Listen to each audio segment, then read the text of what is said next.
Okay, so here's a question for anybody. Who has been to the Hoover Dam? In the United States, this is an American icon.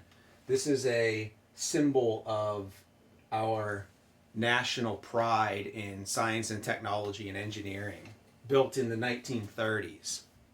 Anybody who's been there probably feels humbled when they are around this thing. 750 feet high or so, generates 2,000 megawatts of electricity. It's its nameplate capacity, right? I've never heard anybody say anything bad about the Hoover Dam. Like, we all just say this is a marvelous piece of engineering, and it is celebrated in the United States. I've never had a Facebook post where I've seen anybody put a negative comment on, there's these historical picture Facebook groups and stuff out there. Nobody has ever said anything bad about the Hoover Dam, right? We envision the Hoover Dam as a way to generate electricity. Water falls through a turbine and it spins it. There's one of the generator rotors. Look at that, how big that is. There's a ladder on here, and it looks like a 28-foot ladder, and there's this generator rotor. Wow, it's huge, right? So, something really interesting is going on in our national conversation around science and technology and the future of human interactions with the environment. The reality is that in 2024, we will have installed globally, we will have installed enough solar panels just in 2024 to make the Hoover Dam 250 times in terms of energy production, electricity generation. We will have installed enough solar panels in one single year to make 250 Hoover Dams. 250 Hoover Dams. That marvelous piece of American engineering, and we all got together and we built this gigantic structure that created this huge reservoir behind it, Lake Mead. And just in 1 year, humanity will have built the dam 250 times out of solar panels. Right? And of course, if I go back to 2023, we did it 400 times. Or not 400, 200 times. In 2022, we did it 114 times. In 2021, we did it we did it like 70 or 80 times. In 2020, we did it 75 times. In 2019, we did it 56 times. In 2018, we did it 50 times. In 2017, we did it another 50 times. In 2016, we did it 40 times. All those Hoover Dams that we've built, proverbial Hoover Dams that we've built out of solar panels around the world. How much have you heard about this in the news? I know that no news source has been telling me these kind of numbers. All that I've been hearing about is artificial intelligence and blockchain and driverless cars and drone delivery and Internet of Things and James Webb Space Telescope and nuclear fusion reactors in California in a laboratory. I haven't heard anything about the fact that we are building hundreds of Hoover Dams a year out of solar panels.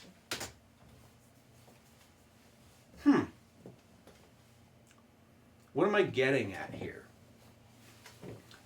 The reality is most of us have this mindset that this piece of technology is what they call alternative energy. What they call something that hippies in the countryside use to run a couple light bulbs in their off-grid shack. Okay, that's the mindset around this stuff. The reality is this is cheaper than any other technology to produce electricity. If you want to produce electricity, the least expensive, fastest, and simplest way to do it is to put solar panels out in the sun. This flies in the face of 50 years of cultural zeitgeist around renewable energy. I have conversations with people on a regular basis, and they're still in this mindset that this is some hippy dippy crap that isn't competitive with oil and gas or anything else. The reality could be nothing farther from the truth. These numbers here are showing us. Now, the thing is, it's like, well, why don't I see all this solar power, right? Well, if you drive around, you will see solar farms being built all over the place. But we are nowhere near maxing out the capacity of the land to host solar farms. And even if we increase this number to trillions of watts of capacity, we will be nowhere near filling up all of our land with solar panels like a lot of doomsayers like to talk about. The reality of it is that this is the cheapest way to generate electricity. I can take my credit card and go on the internet right now, and I can have a pallet of 375 watt solar panels delivered to my house for 18 cents a watt. That is dirt cheap. These things are so cheap nowadays that they're probably, if you could use these to build the roof of your house instead of putting shingles or roofing material on your house, it would be less expensive, because you also get electricity as a byproduct, and they would last longer than your typical roofing material, because this is glass. There has never been an energy producing technology that has been as easy to use as solar power, as easy to deploy. So the fact of the matter is, I can have that pallet of panels delivered to my house, and if I wanted to, I could just lay them on the yard, on the lawn, and hook them together like a string of Christmas lights, and use that energy in one way or another. I could power my heat in my house with it. I could use it for feeding back into the power grid with a inverter. If I had a car that charged off of electricity with a battery pack, you could charge the car and drive using energy from the sun that's collected from my own property.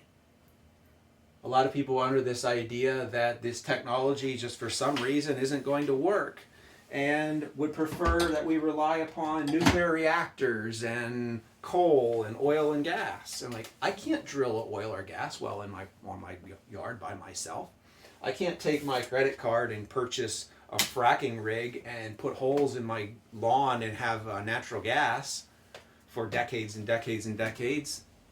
The only thing I can do is buy gas from the gas company. And if they want to tell me that I can't buy it anymore, or they want to make it more expensive, there's nothing I can do about it. Whereas once you buy a solar panel, it's yours, and nobody can control it. So the politics of this have gotten really interesting, in that there's a 20-year out-of-date notion of what this technology is. The fact of the matter is that this IEA is showing us that in 2023, solar power was, what percentage is that? Here we go. Wind and solar power was 95% of all of the new power generating equipment that was installed around the world. So everybody's like, well, we're still burning coal and oil and gas and all this stuff. Well, yeah, we are, because we've been doing it for 150 years. We have all that equipment that's still set up for that. But everything new that we are installing, that we are building, for all practical purposes, is either solar, which is the majority of it, or wind. So alternative energy is an outdated notion. The reality of it is, we all know, and a lot of people tell me, well, they tell me, yeah, you know, you are an idiot. These engineers, they don't know what they're talking about. They say that the solar power is the way, but what happens at night? And they think you think you got that gotcha. Oh, gotcha. Like, you don't know what happens at night. I'm like, okay. Well, right now, in most locations, for most installations, you revert to fuel at night. You just use the old power plants that you've been using for the last 100 years. And during the day, you just don't burn as much fuel. It's that simple. And we save money because building a new solar farm actually costs less in most locations, in the United States especially, than continuing to operate the fuel-fired power plant. There was a study done maybe 2 or 3 years ago where they determined that building new solar farms was less expensive than continuing to operate 99% of the coal-fired power plants that remained in the US.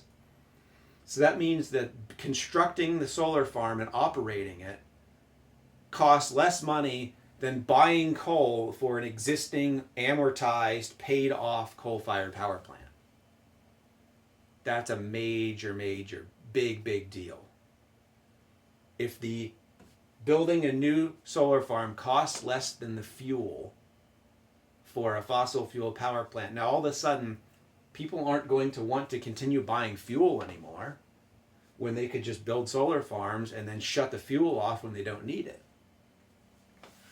So what happens at night? What happens when that proverbial wind drought or sun drought in the wintertime? Well, you use your fuel. But if you're only using your fuel 20% of the time, you're saving money and you're not creating environmental impacts from burning the fuel. That's the way the world is going. And the way the news is reporting on this is they're not even trying to play catch up. They're just talking about artificial intelligence and blockchain and driverless cars. All the while, this stuff just continues to happen, and we build hundreds and hundreds of Hoover Dams every year in the form of solar power. So the situation is very interesting in that I look at what we're talking about in the popular press and on social media, and it's not the big names of the games in the world of real being implemented technological change. And that's it.